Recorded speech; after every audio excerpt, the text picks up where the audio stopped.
Sunod naman nating titikman ang ipinagbabalaking lechon ng Samar. Naiiba raw ang kanilang lechon dahil ang kanilang bersyon 2-in-1. Ito po, una, ako tayo ng gabi, balatan natin ng gabi, tapos lalagay dito sa loob. Ganun lang, ilalagay lang sa loob. Dito. Lalagay po natin yung sibuyas, bawang, benta, black pepper, laurel. Tapos may star anise, salt. Ito, pampalasa na dun sa mismo meat ng lechon.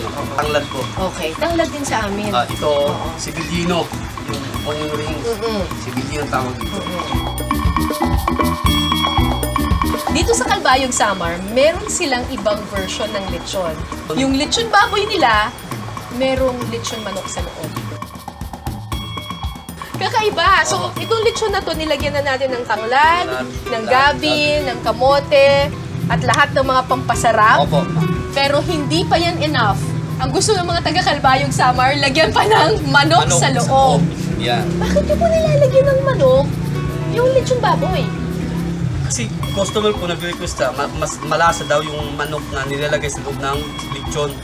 Kasi naiba po, kasi yung kadalasan na lechon bibilin sa mga labas, parang gusto ng iba, parang maiba naman. So ngayon, tatahiin na natin. Opo, yeah.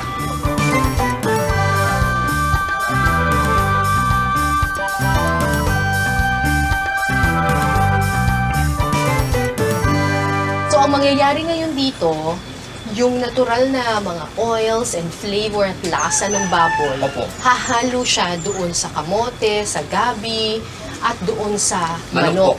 So magkakaroon daw ng ibang lasa yung manok at saka gabi. Dahil nalagyan na siya ng tanglad. At yung mga ingredients po natin. Tapos yung mismong flavor ng baboy.